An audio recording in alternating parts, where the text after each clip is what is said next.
Hola chicos, bienvenidos a mi canal Español con Juani. How to construct simple sentences in Spanish fast. As I've said previously, I'm not a teacher nor am I an expert in learning languages by any stretch of the imagination. However, I have been studying Spanish now for over 7 years, so I do understand a lot of the problems that you face, especially if you're a beginner to the language. Now, one of the first challenges that you will face along the way is how to conjugate a verb in Spanish so that you can say things like voy a la playa, voy a la playa.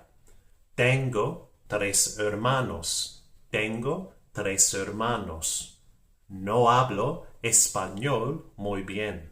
No hablo español muy bien. Now, moving forward, I've broken this down into 4 simple steps so that you can start expressing simple sentences in Spanish fast using 1, 2, 3 or more verbs in that same sentence. Step number 1, how do we conjugate a verb in Spanish? Let's take a look. First of all, let's look at AR verbs in Spanish, which is simply a verb in the language that ends in an A and an R. So to conjugate that, all we simply do is remove the AR ending. Then in the yo form, which is when you're talking about yourself or saying I in English, you would put an O there instead. If you're talking about the person you're speaking with or you're saying you in English, you would take the AR ending off again and you would put an A and an S there instead. Now, obviously, we do need to use the other pronouns as well, like we or they or he or she. However, my recommendation to start with as a beginner is to mainly just focus on the yo and the do forms of most verbs because those are the 2 that you're going to use the most to start with. Now, let's put this into practice. Let's take a look at the verb hablar in Spanish, which is to speak. Just remembering that the H in Spanish is always silent. So if I wanted to say I speak, I would say yo hablo. Yo hablo. By removing the AR ending off the verb hablar and putting an O there instead. If I, however, wanted to say you speak, I would say tú hablas. Tú hablas. Are you following along? Again, removing that AR ending and putting an A and an S there instead. Moving forward, the next question is, are there other verbs in Spanish that we have to conjugate? Absolutely. So there are also verbs in Spanish which are ER and IR verbs. Again, they're just verbs in the language that end in those 2 letters. So this time, if we wanted to conjugate IR or ER verbs in the language, we would simply, in the yo form, take the ER or the IR ending off there and put an O there instead. So it's exactly the same as AR verbs in the yo form. However, in the do form, if you're speaking about the person you're speaking to, you would remove that ending again, and this time you would put ES instead. Again, let's put this into practice. Let's use the verb comer, which is to eat. If I wanted to say I eat, I would say yo como. Yo como. So I eat. However, if I wanted to say you eat, I would say tú comes. Tú comes. Again, removing the ending, the ER ending off the verb comer, and then I put ES there instead to say you eat. Moving on, let me ask you a question. Do you notice a difference between conjugating a verb in English and conjugating one in Spanish? Now, you might start to pick this up. Conjugating a verb in Spanish can be more complex because most of the time each pronoun has a different conjugation. So what do I mean by that? Let me show you. For example, in English, if I were to say I speak, I could also say you speak, or we speak, or they speak. Notice how the conjugation in English doesn't change unless I say he or she speaks. That's the only time it changes slightly. So there's only 2 conjugations that you need to know. However, in Spanish, each pronoun is different. For example, yo hablo. Tú hablas. Él o ella habla. Nosotros hablamos. Ellos hablan.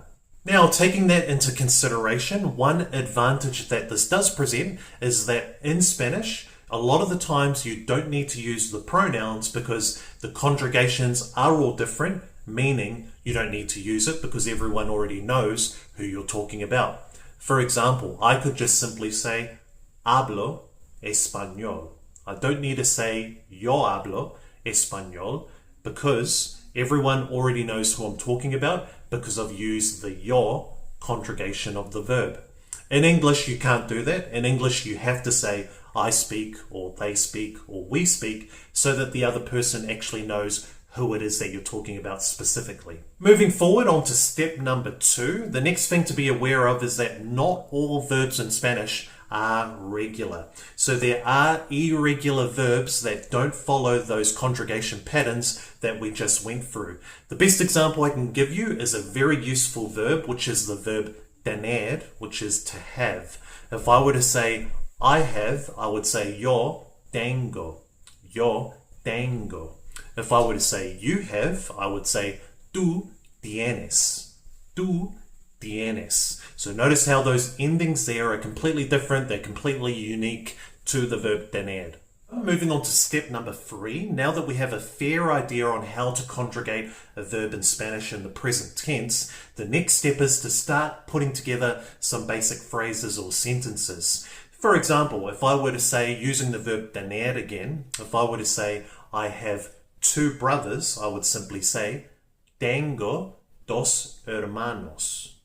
Tengo dos hermanos. Again, noting that the H in Spanish is always silent. And again, just noting there that I don't need to say yo tengo dos hermanos, because by saying tengo, everyone already knows that I'm talking about myself already.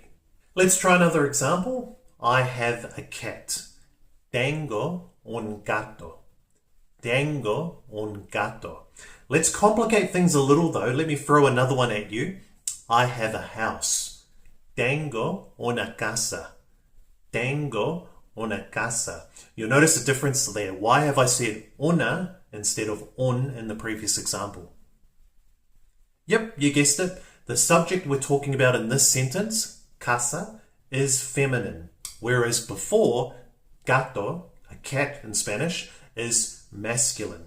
So remember, as a general rule of thumb, things that we talk about that end in an O are traditionally masculine, and things that we speak about, or the subjects we speak about that end in an A, are traditionally feminine.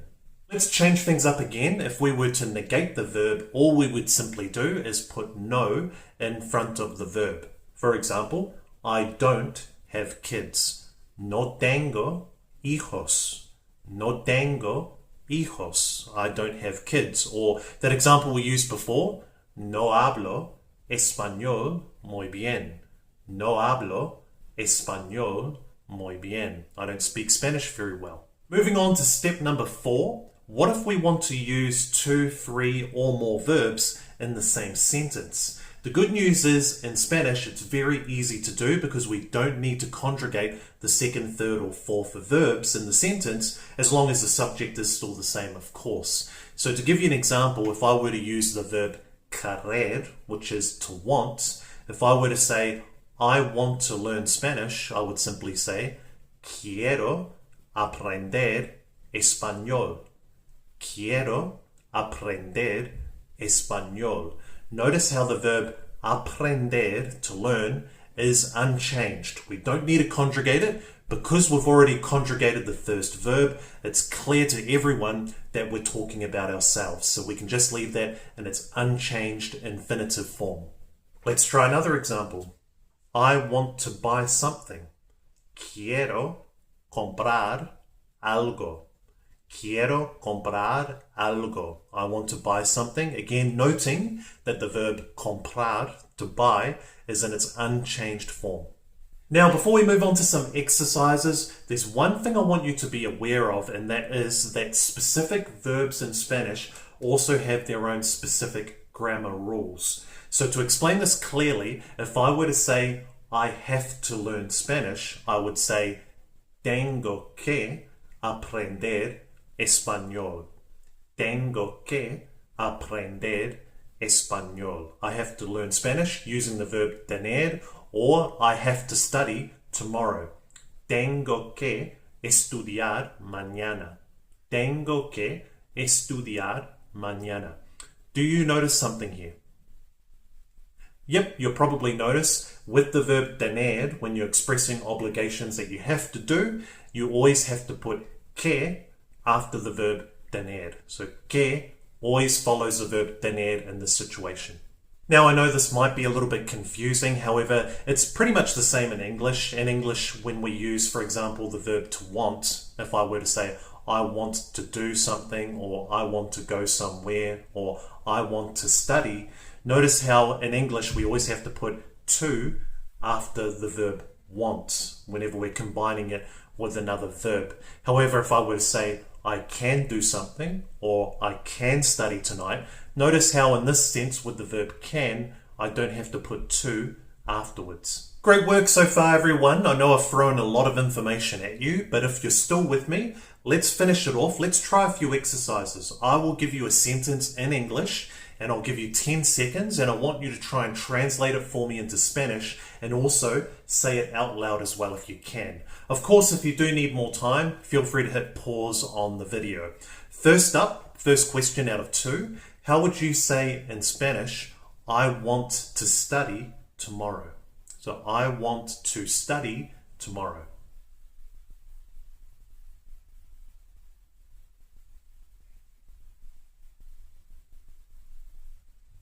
You would say, quiero estudiar mañana. Quiero estudiar mañana. I want to study tomorrow. This time, how would you say, I have to practice my Spanish. I have to practice my Spanish.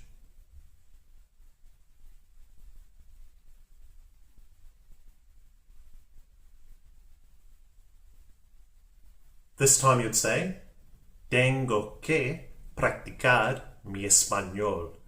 Tengo que practicar mi español. I have to practice my Spanish. So, how did you go with those exercises? Did you get them right, or did you have a few troubles along the way? And if you did, don't worry, that's all part of the process of learning another language. It takes time for these things to set in. I hope this video helps. If you do have any more comments or questions, of course, please don't hesitate to leave one in the comment section below. If you got any value out of this video, I would really appreciate it if you hit that like button. And if you would, or if you haven't already, please consider subscribing. And I'll of course see you in the next video.